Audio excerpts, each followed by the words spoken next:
Bonjour et bienvenue dans votre journal d'actualité 100% Vendée. Il est 18h, nous sommes le mardi 22 août 2023. Il fait chaud, très chaud. La Vendée est classée en vigilance canicule de niveau orange depuis ce mardi midi. Les températures maximales devraient être comprises mercredi entre 36 et 39 degrés à l'ombre l'après-midi.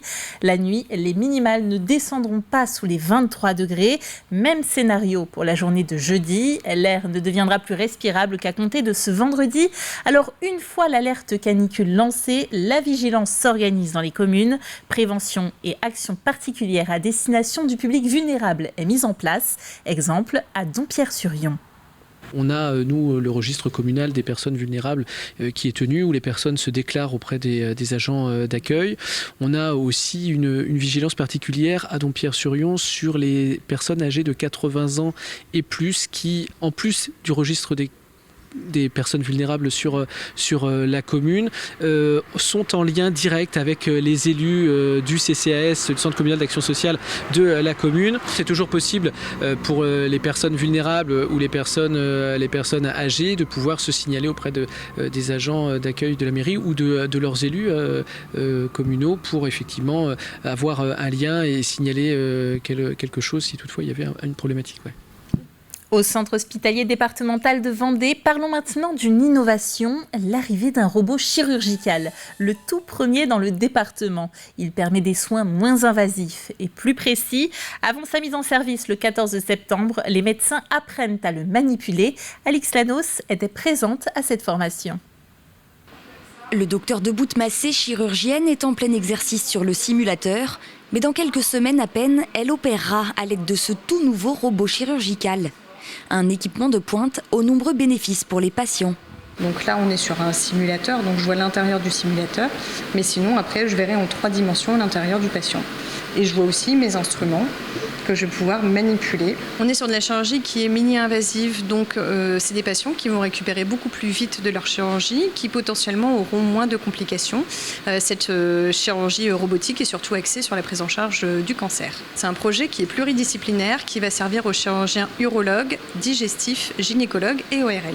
Doté de 4 bras articulés permettant d'atteindre des zones difficiles, voire impossibles à saisir manuellement, ce robot offre une plus grande dextérité aux chirurgiens. Il est clair que le fait d'avoir des pinces qui vont tourner à 360 degrés sur elles-mêmes avec des rotules, avec des coagulations, des choses comme ça, vont être plus appréciables et vont nous apporter de la dextérité chirurgicale. Des gestes plus fluides et un gain de temps pour les chirurgiens, une diminution du risque infectieux et du temps d'hospitalisation pour les patients. Avec l'acquisition de ce robot, plus besoin d'envoyer certains patients à Nantes, une véritable avancée dans la prise en charge des cancers. En fait, ça nous donne une liberté de mouvement qui nous permet d'aller opérer des patients qui initialement étaient en voie incisionnelle, c'est-à-dire en laparotomie, on ouvrait les patients et là ça va nous permettre de faire des procédures mini-invasives sur des cas plus complexes. L'objectif c'est que les patients aient moins de douleur et donc ils récupèrent plus rapidement en post-opératoire et retrouvent leur état antérieur plus rapidement. Une petite révolution pour le traitement des cancers gynécologiques, digestifs, ORL ou encore de la prostate. 2 chirurgiens dans chacune de ces spécialités sont actuellement en train de se former à l'utilisation du robot qui sera utilisé pour la première fois sur un patient le 14 septembre prochain. Et le coût de cette petite révolution représente un investissement de 1,3 million d'euros, financé en partie grâce à la région et au département, à hauteur de 325 000 euros chacun, et complété de 130 000 euros de la Ligue contre le cancer. Prenons à présent la direction de Fontenay-Vendée pour faire la connaissance d'Eliott et Benoît. Âgés de 18 et 20 ans, ils ont choisi de passer la saison d'été au service des espaces verts de la communauté de communes. Les emplois saisonniers servent ici à compenser les vacances des agents employés à l'année. Voyez ce reportage, il est signé Alexandre Debray. Moi j'ai tenté rotophile au Mété Atelier ST. La journée peut commencer pour Eliott et Benoît. Depuis quelques semaines, ces 2 jeunes de 18 et 20 ans sont saisonniers au service des espaces verts de la communauté de communes Fontenay-Vendée. Tous deux ne s'imaginaient pas travailler ici. J'étais plutôt dans la vente et un peu dans le bâtiment. Et depuis qu'on m'en a parlé, je pense que c'est un métier que oui, je pourrais faire plus tard. Pour les agences, c'est aussi une manière de transmettre et faire découvrir des métiers parfois méconnus. C'est pour donner leur chance à des jeunes qui veulent découvrir des métiers, qui veulent parfois faire de l'argent l'été parce qu'ils ont besoin pour le reste de l'année pour pouvoir vivre décemment et pouvoir continuer leurs études. C'est aussi un moyen, quelque part, de transmettre certaines compétences qu'on a à la communauté de communes à des jeunes qui veulent les découvrir et qui veulent s'investir dans les collectivités. Donc pour nous, c'est du gagnant-gagnant, c'est gagnant pour eux, ils apprennent. Et nous, c'est gagnant parce qu'on se nourrit aussi de leur fraîcheur, de leur jeunesse, parfois de leurs remarques qui sont pertinentes et qui nous permettent d'évoluer et d'avancer. Et puis rotophile partout autour des pieds d'arbres.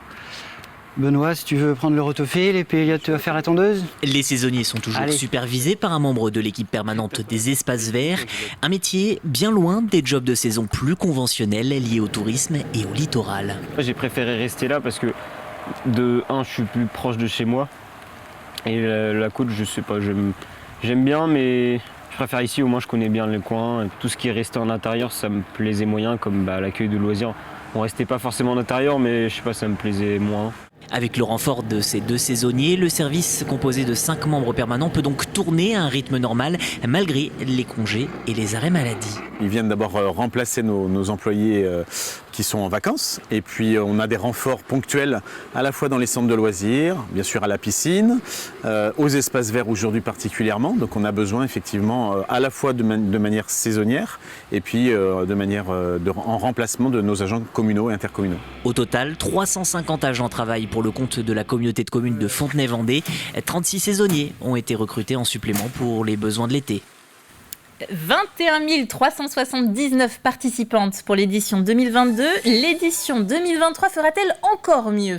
La 9e édition de la Joséphine se prépare. En tout cas, elle se déroulera du 30 septembre au 8 octobre. Les inscriptions à la course rose pour la lutte contre le cancer du sein sont lancées depuis ce lundi. Pas moins d'une centaine ont été comptabilisées dès la première heure.